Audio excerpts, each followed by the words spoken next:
So let's begin with this worksheet 2. So it's basically worksheet 2.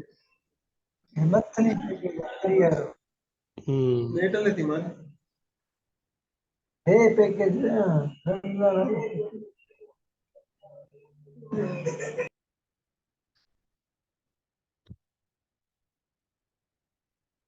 So question number 1 है which of the following graph is graph of continuous function give proper reasoning. तो अगर आप देखें इन graphs में तो यहाँ पर आप देख सकते हैं कि पहले तो कंटिन्यूटी के लिए 3 कंडीशंस होती है ना, कि एक तो आपका फंक्शन जो है वो डिफाइंड होना चाहिए एट एक्स इक्वल टू ए, दूसरा आपकी लिमिट एग्जिस्ट करनी चाहिए किसी जिस पॉइंट पर आप कंटिन्यूटी चेक करना चाह रहे हैं, तीसरी चीज के लिमिट की वैल्यू और फंक्शन की वैल्यू दोनों कोइंसाइड करें। अच्छा, इसमें अगर आप ग्राफ में देखें तो ये फंक्शन की वैल्यू है लेकिन फंक्शन की लिमिट यहाँ अप्रोच हो रही है इस दोनों साइड से। तो इस केस में सेकंड कंडीशन फेल हो रही है कि आपकी लिमिट कुछ और है लेकिन फंक्शन डिफाइंड किसी और जगह पर है। सेकंड भी यही है, आपकी लिमिट दोनों साइड से यहाँ 2 को अप्रोच कर रही है लेकिन फंक्शन डिफाइंड 3 के बराबर है वैल्यू फंक्शन की। तो इस वजह से ये भी डिसकंटिन्यूस है, ये भी डिसकंटिन्यूस है। इसमें भी जंप डिसकंटिन्यूटी है, लेफ्ट लिमिट कुछ और है राइट लिमिट कुछ और है, दोनों लिमिट ही बराबर नहीं है। तो फंक्शन डिफाइंड है लेकिन लिमिट बराबर नहीं है, फंक्शन लिमिट एग्जिस्ट नहीं कर रही, सॉरी। नीचे लेफ्ट लिमिट कुछ और है राइट लिमिट कुछ और है, लिमिट एग्जिस्ट नहीं कर रही, इस वजह से ये डिसकंटिन्यूस है। ठीक है। आ, इस केस में भी आप देखें तो लिमिट यहाँ राइट से 0 पर यूं आ रहा है, लेफ्ट से यूं आ रहा है, तो ये भी डिसकंटिन्यूस है। ये डिसकंटिन्यूस है एट एक्स इक्वल टू 3, ये डिसकंटिन्यूस है एट एक्स इक्वल टू -2, ये डिसकंटिन्यूस है एट एक्स इक्वल टू -1, ये डिसकंटिन्यूस है एट एक्स इक्वल टू 4। तो ये चारों ग्राफ जो है ना वो डिसकंटिन्यूस फंक्शंस के हैं विद डिफरेंट रीजंस। फर्स्ट में थर्ड कंडीशन फेल हो रही है कि लिमिट और फंक्शन की वैल्यू बराबर नहीं है, इसमें भी 4 नंबर वाले में, और 5 नंबर वाले में आपकी लिमिट एग्जिस्ट ही नहीं कर रही तो सेकंड कंडीशन फेल हो रही है, और 6 वाले में भी लाइक लिमिट एग्जिस्ट नहीं कर रही, लेफ्ट और राइट दोनों अलग अलग लिमिट्स है। Then coming to question number 2, find the following limits of step integer value functions. ये इंटीजर वैल्यू फंक्शंस की लिमिट्स मैंने डीपली आपको पढ़ाई हुई है, like we discuss thoroughly, so ये आपका काम है, योर टास्क। लाइक इसके ऊपर मुझे कमेंट नहीं करना चाहिए। इस तरह की लिमिट जब आएगी ना आपके पास, अगर किसी वैल्यू के ऊपर आप इंटीजर वैल्यू की चेक कर रहे हैं तो लाजमी आप न्यूमेरिकल स्कीम लगाएंगे, otherwise you will be in trouble. Numerical way से करना है आपको, वो अच्छा रहेगा बहुत, specially for this kind of जहाँ पर आपको किसी नंबर पर जो है ना वो लिमिट आप चेक कर रहे हैं। मैं बता क्या दूं, आपका काम है भाई, ये मैंने थारोली डिस्कस किए हुए हैं, एक मर्तबा नहीं 2 मर्तबा, that's your job, I will not explain. Question number 3 में आपसे पूछा जा रहा है determine the x values at which function is not continuous, which of the discontinuities are removable. ये जो ए पार्ट है ना इसका, इसमें मुझे डोमेन देनी चाहिए थी, वो मैं भूल गया था। तो इसमें आपने चेक करना है x belongs to R positive, यानी एक्स पॉजिटिव नंबर्स पर चेक करना है आपने, सिर्फ नेगेटिव नंबर्स पर इसको चेक नहीं करना। तो जब आप इसको आर पॉजिटिव में चेक करेंगे तो ये सारे फंक्शंस कंटिन्यूअस है, हर वैल्यू के ऊपर कोई वैल्यू नहीं है जो कि ट्रबल क्रिएट करेगी, तो there is no any discontinuity. So like this information was missing. अब बी पार्ट में अगर आ जाते हैं तो इसकी जो फंक्शन है हमारे पास वो बराबर है x over x square minus x के। अब इस केस में आप देखेंगे तो डिसकंटिन्यूटीज आपको दो जगह पर मिलेंगी, एक एक्स इक्वल टू 0 पर और दूसरा एक्स इक्वल टू 1 पर। 0 पर भी ये डिफाइंड नहीं है, 1 पर भी ये डिफाइंड नहीं है, लेकिन हमसे ये भी पूछा जा रहा है कि कौन सी डिसकंटिन्यूटी रिमूवेबल है। तो अगर आप इस 0 पर लिमिट चेक करेंगे तो वो एग्जिस्ट करेगी, इसकी limit, limit at x goes to 0 अगर चेक करेंगे तो वो एग्जिस्ट करेगी। अगर लिमिट एग्जिस्ट कर रही है तो फिर आपके फंक्शन की जो डिसकंटिन्यूटी है उसको रिमूव किया जा सकता है, like this is going to be 1 over -1 which is -1, यानी लिमिट एग्जिस्ट करती है इसकी, लेकिन 1 पर इसकी लिमिट एग्जिस्ट नहीं करेगी, आप चेक करके देखिएगा। तो बिकॉज लिमिट एग्जिस्ट ना करने का मतलब है कि कोई नंबर जवाब नहीं आ रहा, इसमें इन्फिनिटी आ जाए तब भी आप समझें कि वो डिसकंटिन्यूटी ही है आपके लिए। तो इसमें क्योंकि कोई नंबर जवाब नहीं आएगा 1 पर लिमिट का, तो ये आपका जो है वो फंक्शन 1 पर जो इसकी डिसकंटिन्यूटी है वो रिमूवेबल नहीं है। सी पार्ट में अगर देखेंगे तो लिमिट एग्जिस्ट नहीं करती। इसमें भी मुझे एक चीज देनी चाहिए थी कि ए आपका जो है वो पॉजिटिव नंबर है, या ए एटलीस्ट जीरो के बराबर नहीं है, क्योंकि जीरो पर फिर ये लिमिट एग्जिस्ट करना शुरू हो जाती है। तो एक्स ए जीरो नहीं है, जीरो के अलावा है, ये कंडीशन मैंने यहाँ पर भूल गया हूँ पुट करना। तो एक्स स्क्वायर प्लस एक्स की अगर लेफ्ट लिमिट चेक करेंगे तो ये फंक्शन उठाएंगे आप और ये लिमिट आएगी ए के बराबर। राइट, सॉरी ये लेफ्ट लिमिट थी, राइट लिमिट अगर चेक करेंगे तो इसकी माइनस ए के बराबर आएगी, और दोनों बराबर नहीं है। लिमिट जब नहीं एग्जिस्ट करती तो वो फंक्शन जो है वो उसकी जो डिसकंटिन्यूटी है वो रिमूवेबल नहीं है। तो ये जो सी है ये ए के ऊपर डिसकंटिन्यूअस है, और इसकी डिसकंटिन्यूटी जो है वो रिमूवेबल नहीं है। अच्छा, ये जो डी है, डी बहुत सारे लोगों से इसकी लिमिट नहीं हो रही, तो let me discuss this here. तो आपके पास जो फंक्शन है it is defined this way: 2 times 10 power x minus 2 over x when x is not 0, and it is 2 times natural log of 10 when x is equal, अच्छा x is not 1 and when x is 1। तो जब इस तरह का function होता है तो हम लिमिट चेक करते हैं इसकी एट 1, ये x माइनस वन, ये x माइनस वन, इसकी हम 1 के ऊपर लिमिट चेक करते हैं। तो we need to check this limit कि ये एग्जिस्ट करती है या नहीं। और नीचे आपको हिंट दे दी गई है, हिंट ये है कि let y equal to x minus one. अब आपका जैसे ही x 1 की तरफ जा रहा है तो y आपका यहाँ 1 पुट करेंगे तो ये 0 हो जाएगा। तो आप ये सारा जो आपका लिमिट का ये जो एक्सप्रेशन है इसको आप y के अंदर ले जाए तो ये हो जाएगा y गोज टू 0, ये वाला एक्सप्रेशन सारा।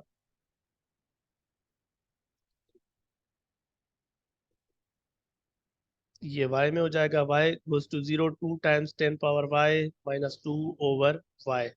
अब 2 अगर कॉमन लेते हैं आप तो ये आपके पास बन जाएगा 10 power y minus 1 over y। अब ये जो है बराबर होता है ln a के, यानी यहाँ a जब होता है तो ये ln 10 हो जाएगा, 2 टाइम्स ln 10। अब ये फंक्शन की लिमिट है और फंक्शन की वैल्यू भी इसके बराबर है, तो लिहाजा ये जो फंक्शन है ये आपका कंटिन्यूअस है एट एवरी पॉइंट। 1 पर मसला था वो भी रिजॉल्व हो गया, तो इट्स कंटिन्यूअस एवरीवेयर। अब इसके बाद 50 में भी बहुत सारे लोगों को मसला हो रहा था। 50 में ये है कि ये जो डोमेन है ना 50 में, ये डोमेन इसको आपने कन्वर्ट कर। समन से आवाज नहीं आ रही, एनीवन एल्स जिसको आवाज नहीं आ रही please.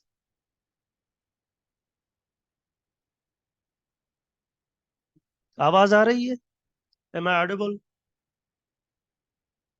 Yes, sir, you are audible. Okay, fine fine. So इसके बाद क्वेश्चन है आपके पास f of x equal to cosec pi x by six, pi x by six और टू। ये बताइएगा जरा, pi x by two cosec pi x by 6 when x minus, let's write it later. So ये आपके पास when x minus 3 is less than equal to 2, x minus 3 is less than equal to 2 and when x minus 3 is greater than 2। तो पहले तो इस domain को convert करें इसको भी लाइक x के टर्म्स में, जब पता चले कि ये है क्या बेसिकली। तो let's do this first you know तो ये x माइनस थ्री जो है ये less than equal to two है, तो यहाँ से अगर इसको कन्वर्ट करें तो ये plus minus x minus three जो है less than equal to two हो जाएगा। तो ये एब्सोलूट वैल्यू इनइक्वालिटी है, और इसमें से दो पार्ट बनेंगे। जब लेस होगा तो हम पहले प्लस वाला पार्ट अगर पिक करें, x minus three less than equal to two and minus x minus plus three less than equal to two, यानी पहले ये प्लस के साथ और फिर ये माइनस के साथ। एंड मैंने इसलिए लगाई है कि ये लेस इक्वलिटी है यहाँ पर, जब ग्रेटर होगी तो यहाँ मैं आर लगाऊंगा like that's also same. So यहाँ से आपको मिल जाएगा minus x is less than equal to minus one, which is x is less than equal to five, and इसको रिवर्स कर देंगे तो x greater than equal to one. तो इसका मतलब है कि x जो है वो 1 से बड़ा है और 5 से छोटा है। अब अगर इस डोमेन को आप टेक्निकली थोड़ा सा अगर आप काबिल हैं, यू आर क्लेवर इनफ, तो आप देख सकते हैं कि ये जो डोमेन है ना ये बन जाएगी आपकी x बिटवीन 1 एंड 5। तो फिर बाकी जो डोमेन रह जाएगी वो ऑटोमेटिकली ये हो जाएगी, यानी x लेस देन 1 और x ग्रेटर देन 5। तो कौन है, माई कौन है?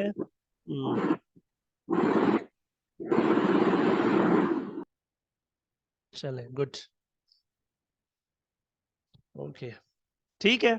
तो इसका मतलब है कि आपका फंक्शन जो है वो f of x equal to cosec pi x by 6 when x is between 1 and 5. It's 2 when x is less than, like uh, x is less than 1 or x is greater than 5. तो 1 और 5 के दरमियान आपका ये function है x by 6, और 1 से इस साइड ये 2 के बराबर है, 5 से इस साइड ये 2 के बराबर है। तो अब आपको लिमिट चेक करनी है 1 के ऊपर। 1 के ऊपर ये लेफ्ट और राइट, यानी 1 की लेफ्ट साइड से अगर लिमिट चेक करेंगे तो ये 2 वाला फंक्शन आपको पिक करना होगा। राइट से चेक करेंगे तो ये वाला आपको फंक्शन पिक करना होगा। और आप चेक कर सकते हैं कि 1 पर ये लिमिट्स क्या दोनों बराबर हैं, तो लाइक इसको से बेसिकली ये limit x goes to 1 from minus side of f of x, तो ये आपकी 2 के बराबर हो जाएगी, क्योंकि यहाँ पर आपके पास ये 2 है, तो दैट्स 2। और x goes to 1 from plus side of f of x, तो यहाँ पर आपको 1 के ऊपर ये फंक्शन पिक करना पड़ेगा, कोसेक पाई x बाय 6। तो यहाँ पर आप जब पुट करेंगे तो यहाँ पर भी आपको 2 आंसर आएगा, तो लिहाजा ये लिमिट 2 के बराबर है। इसी तरीके से आप 5 पर भी चेक करें तो 2 के ऊपर ये फंक्शन की लिमिट भी 2 के बराबर है, फंक्शन डिफाइंड भी 2 के बराबर है, यानी 1 के ऊपर at x equal to 1 function की वैल्यू जो है वो भी 2 के बराबर है, और फंक्शन की लिमिट भी आप चेक कर सकते हैं कि वो भी 2 के बराबर है। तो अब बाकी रह गया 5 पर, वो खुद चेक करें लेफ्ट और राइट। जब लेफ्ट से पिक करेंगे तो ये फंक्शन होगा, राइट से पिक करेंगे तो ये फंक्शन होगा। So you have to do that. अच्छा, उसके बाद 51 जो है कोसेक है 2x, तो ये कोसेक 2x जो है, अच्छा इसमें ये जो प्रीवियस मैंने अभी फंक्शन आपको डिफाइन किया 50 वाला, इसके अंदर आप 1 पर तो लिमिट भी है और फंक्शन डिफाइंड भी है और बराबर भी है, तो 1 पर ये कंटिन्यूस है। 5 पर अगर लिमिट एग्जिस्ट कर रही है और वैल्यू के बराबर भी आ रही है तो आप कहेंगे कि फंक्शन आपका कंटिन्यूस है। और अगर इसकी लिमिट नहीं एग्जिस्ट कर रही तो फिर ये डिसकंटिन्यूस हो जाएगा, और अगर लिमिट एग्जिस्ट नहीं कर रही तो डिसकंटिन्यूटी जो है वो रिमूवेबल नहीं होगी। अगर लिमिट एग्जिस्ट कर रही है लेकिन फंक्शन की वैल्यू आप चेक करेंगे 5 पर, तो वो यहाँ से आपको मिलेगी। अगर फंक्शन की वैल्यू और लिमिट दोनों बराबर नहीं है लेकिन लिमिट है, तो उस केस में आप ये कहेंगे कि आपका फंक्शन जो है वो you know this discontinuity continuity आपको चेक करनी है कि क्या वो लिमिट के ना होने की वजह से आ रही है या फंक्शन के कंटिन्यूटी या डिसकंटिन्यूटी की वजह, फंक्शन के लिमिट के डज नॉट एग्जिस्ट करने की वजह से आ रही है ये डिसकंटिन्यूटी, या किसी और वजह से आ रही है। ऑब्वियसली अगर ये डिसकंटिन्यूस होगा तो इस वजह से होगा, लिमिट नहीं होगी, वरना ये डिफाइंड तो है। तो आपने ये चेक करना है 5 पर क्या मसला है इसको। उसके बाद ये कोसेक 2x है, इसको 1/sin 2x करके लिखें। अब बताएं ये कहाँ मसला क्रिएट करता है sin 2x, वो सारी वैल्यूज आपने चेक करनी है। ये 10x मैंने करवाया हुआ है, पाई x पर आप खुद करेंगे, ये इनको आप खुद एक्सप्लोर करें जाकर। 68 में आप लेफ्ट और राइट लिमिट चेक करेंगे, ऊपर भी 0 है नीचे भी, तो फंक्शन की वैल्यू भी 0 है और लिमिट भी 0 है, तो ये इसको मसला नहीं है। इसमें लेफ्ट लिमिट भी 0 है, राइट भी 0 है और फंक्शन की वैल्यू भी 0 है। ओके, आवाज नहीं आ रही? अब आ रही है आवाज? Now? Hello? Okay, okay fine.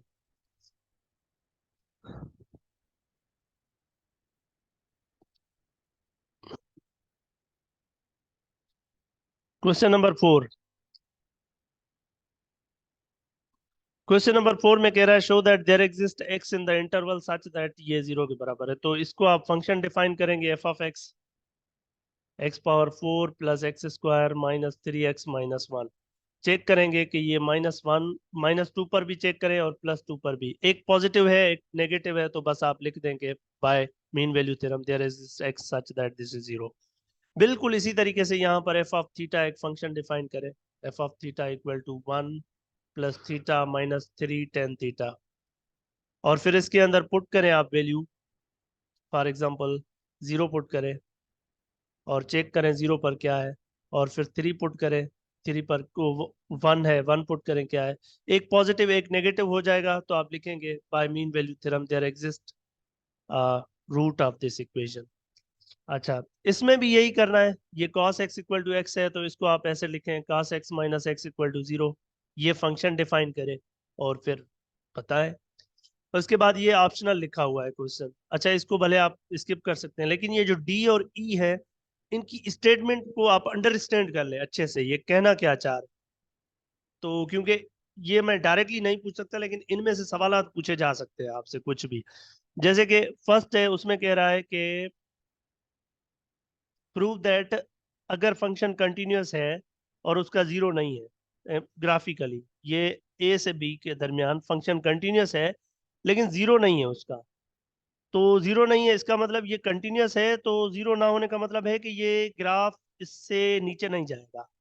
अगर यहाँ पर है तो यूं रहेगा ऊपर, या अगर नीचे है तो ये नीचे ही रहेगा, ऊपर नहीं जाएगा। आप ग्राफिकली भी आर्ग्यू कर सकते हैं कि अगर फंक्शन को जीरो नहीं है इन दिस इंटरवल, तो या तो ये पूरा का पूरा ऊपर रहेगा या नीचे रहेगा।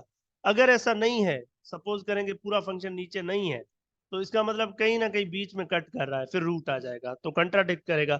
तो इसको ग्राफिकली आप समझ सकते हैं कि अगर फंक्शन को किसी इंटरवल पर रूट नहीं है, तो या वो पूरा का पूरा ऊपर होगा या पूरा का पूरा नीचे होगा, इंटायरली अबो और इंटायरली बिलो। उसके बाद है कि अगर आपके पास दो फंक्शन है एफ ऑफ एक्स और जी ऑफ एक्स, और वही बात है इंटरमीडिएट वैल्यू थ्योरम ए और बी के ऊपर। एफ ऑफ ए जो है वो सपोज करें छोटा है F of ji of A से, यानी यहाँ पर एफ ऑफ ए और यहाँ पर जी ऑफ ए। और फिर क्या हो जाता है कि जी ऑफ बी जो है वो छोटा हो जाता है और एफ ऑफ ए जो है वो बड़ा हो जाता है। तो ये एफ ऑफ ए ऐसे होना चाहिए, जी ऑफ ए समहाउ ऐसे होना चाहिए। ये रफ स्केच में दे रहा हूँ। तो इसका मतलब है कि अगर ये G of A f of A से बड़ा है, और ये बी है सॉरी, और f of B G of B से बड़ा हो जाता है, यानी पहले जी ऑफ ए ज्यादा है एफ ऑफ ए से, और बाद में एफ ऑफ बी ज्यादा हो जाता है जी ऑफ बी से, तो फिर ये बीच में कहीं ना कहीं आपस में मीट करेंगे। एक ऐसा पॉइंट होगा जहां पर ये एक दूसरे को कोइंसाइड करेंगे। ये कहता है आपको ई वाला। एफ में कह रहा है कि using intermediate value theorem show that all spheres with radii in this interval there is one with a volume 275 cubic centimetres. तो इसकी मैंने हिंट दी हुई है कि इस इक्वेशन यहाँ से एक इक्वेशन बनाए ये वाली, और शो करेंगे इसका एक रूट एग्जिस्ट करता है। ये कहना चाह रहा है कि आपके पास वो सारे क्यूब वॉल्यूम, वो सारे आपके पास स्फीयर्स हैं जिनके रेडियस यहाँ से आप उठा रहे हैं। यानी radius can be 1, can be 1.5, can be 1.25, can be 2, anything, radius is coming from here. तो कह रहा है कि आप शो करेंगे एक ऐसा रेडियस यहाँ पर आएगा जहां पर वॉल्यूम जो है वो बराबर हो जाएगा आपका 275 के। तो ऐसा रेडियस यहाँ पर फाइंड करने के लिए यहाँ पर आप फिर इसकी वैल्यू पुट करें, pi R cube 4/3 equal to 275। अब इसको इधर ले आए, 4 pi by 3 you know into R cube minus 275 equal to 0। अब ये फिर इसको थोड़ा और सिंप्लीफाई करें तो इस तरह की एक इक्वेशन बन जाएगी। अब ये आप एक इक्वेशन डिफाइन करें, f of R equal to that is 8 to 5 -4 pi R cube. फिर इसमें आप 1 भी पुट करें और 5 भी, फिर शो करें कि एक पर ये नेगेटिव आ रहा है दूसरे पर पॉजिटिव, तो इसका मतलब कि इसका रूट एग्जिस्ट कर रहा है इनके दरमियान, and that you will be done. Question number 5 में कह रहा है the sine function is defined by this, यानी ये जीरो से पहले जो है ये इसकी वैल्यू जो है वो -1 है, और जीरो पर इसकी वैल्यू 0 हो जाती है, और जीरो के इस साइड पे इसकी वैल्यू 1 है। ये आपका वाई एक्सिस है, ठीक है। ये पहले वैल्यू है, ये जीरो के बाद है साइन वैल्यू, साइन फंक्शन की। यानी अच्छा, यहां से by the way what is the value of sine of -3? क्या वैल्यू आएगी साइन -3 की? कोई बताएगा चैट के अंदर? अगर ये वैल्यू नेगेटिव है तो इसको असाइन करेगा -1। अगर ये वैल्यू पॉजिटिव है, मिसाल के तौर पर साइन ऑफ 100 आप चेक करें, ये 100 पॉजिटिव है ना, तो इसको ये +1 असाइन करेगा। तो -1 +1 यानी x लेस देन 0 पर इनको वैल्यू मिलेगी -1, ग्रेटर देन 0 पर इनको वैल्यू मिलेगी +1, 0 पर इनको 0 वैल्यू मिलेगी। अब आप चेक करें कि ये लिमिट एग्जिस्ट करती है प्लस साइड से, तो ये जब आप प्लस साइड से आ रहे हैं तो ये आपकी लिमिट है, माइनस साइड से आएंगे तो ये लिमिट है आपकी। लेकिन ओवरऑल लिमिट नहीं है, क्योंकि ये प्लस से ये लिमिट होगी, माइनस से ये, प्लस से लिमिट 1 होगी, माइनस से लिमिट -1 होगी, बराबर नहीं होंगी। तो that's why you can't conclude that कि लिमिट एग्जिस्ट कर रही है। और फिर इस वजह से आप फर्दर भी कमेंट कर सकते हैं कि क्या ये लिमिट ना होने की वजह से कंटिन्यूटी भी डिस्टर्ब हो जाएगी, and so on and so forth. You can see the things further. ये क्या लिखा है इसने? Sign of -3 equal to -5। I didn't say sign, I said SGN sign. This one. This is -1. इसके बाद क्वेश्चन नंबर 6 और 47 और 48, ये दोनों बुक के क्वेश्चन है। तो इसके लिए आपको ये इसको भी कन्वर्ट करना पड़ेगा आपको 1 और 3 के टर्म्स में। ये बेसिकली लिखा हुआ है x+1 when 1 is less than x is less than 3, और x² + bx + c when x is less than 1 और x is greater than equal to 3, जैसे मैंने थोड़ी देर पहले बताया। तो एक 1 और दूसरा 3, 1 और 3 के दरमियान ये फंक्शन है, और 1 से इस साइड ये फंक्शन है, और 1 से दूसरी साइड ये फंक्शन है।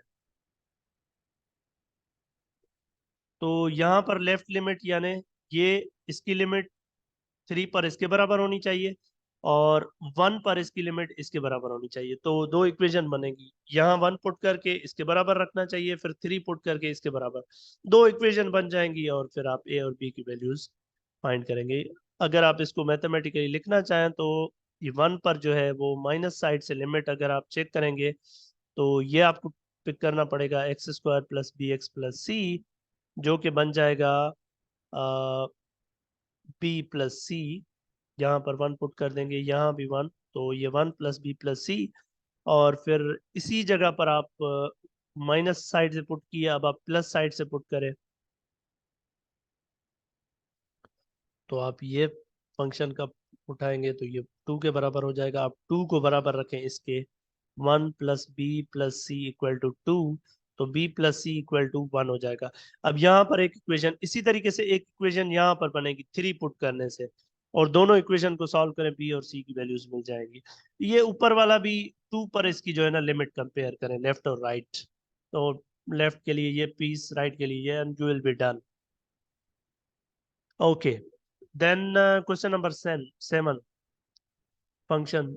ये लिमिट एग्जिस्ट करती है नहीं, ये आपको मैंने करवाया हुआ है, ये 2 इसका आंसर आएगा, है ना। आप करेंगे ये लिमिट खुद ही, आपको टेक्निक ये आनी चाहिए। इसको साइन को जो है ना वो कन्वर्ट कर देंगे साइन ओवर कास में, तो ये बेसिकली बराबर हो जाएगा sin 2x/x × 1/cos 2x।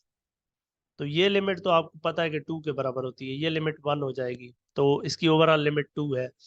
Can the function be defined at x = 0 in such a way that it is continuous? Yes, क्योंकि लिमिट एग्जिस्ट कर रही है तो आप इसको आप रीडिफाइन कर सकते हैं। आप कह सकते हैं कि ये फंक्शन है मेरा tan 2x/x, अगर x जो है वो 0 के बराबर नहीं है, और 2 है जब x 0 के बराबर है, तो अब ये फंक्शन आपका कंटिन्यूअस बन जाएगा। फिर नीचे कह रहा है कि फाइंड द कास्ट रिमूविंग, ये खुद करेंगे आप क्वेश्चन 8। ये it's just an application, simple सीधा सीधा फंक्शन आपको गिवन है। अच्छा, 13 जो है इसमें आपको एक पल्स फंक्शन गिवन है, और दूसरा ये हैवी साइड फंक्शन गिवन है। पहले तो थोड़ा सा मैं हैवी साइड फंक्शन के लिए आपको बता दूं कि ये हैवी साइड फंक्शन जो है ये 0 होगा जब आपका x लेस देन 0 है, यानी लेस देन 0 पर इसका ग्राफ ये होगा, और ग्रेटर देन 0 पर इसका ग्राफ ये 1 होगा, 1 या 1 के बराबर ये 1 ऐसे।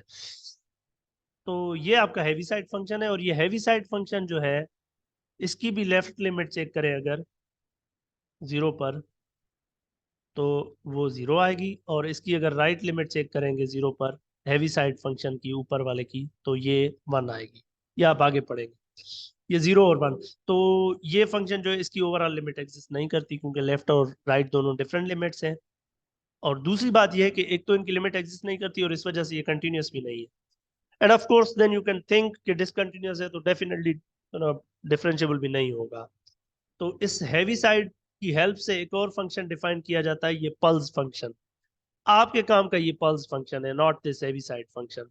अब आ जाते हैं पल्स फंक्शन के ऊपर, जो इस केस में आपके लिए है, यानी हैवी साइड फंक्शन काम का नहीं है, पल्स फंक्शन आपके काम का है। पल्स फंक्शन ये है कि आपका x अगर लेस देन a है, कोई वैल्यू a आपने जहां पर रखनी होगी। Let me describe this in a very good way. So p of a comma b of x is basically 0 when x is less than a, so it's 1 when x is between a and b, and 0 when x is greater than b. So yeah, this is yeah, like this way. तो let's explain this. इसका अगर आप graph करें तो ए और B, suppose करें यहाँ पर एक वैल्यू ए कर देता हूं मैं, यहाँ पर एक वैल्यू बी रख देता हूँ, ठीक है। अब ए की लेफ्ट पर ये 0 है, यानी ये ए की लेफ्ट पर ये 0 है, ये 0 इसकी वैल्यू है, ये जा रही है आपकी 0 वैल्यू, ठीक है। और बी के राइट पर भी ये 0 है या 0 के बराबर है, ये जा रही है आपकी value this one. Let me okay, so that's this ये इस फंक्शन की वैल्यू है, ठीक है। ए और बी के दरमियान इसकी वैल्यू 1 है, यानी यहां पर ऐसे 1 एंड दिस इज 1। अब आपसे इस फंक्शन से रिलेटेड सवाल पूछे जा रहे हैं, तो आप चेक कर सकते हैं कि आपका जो ए और बी है ये दोनों ऐसे पॉइंट हैं जहां पर आप देख सकते हैं कि यहाँ पर लेफ्ट लिमिट इस फंक्शन की, ये जो ए पर इसकी लेफ्ट लिमिट अगर चेक करेंगे आप तो वो 0 आएगी। और अगर इसी फंक्शन की राइट से लिमिट चेक करेंगे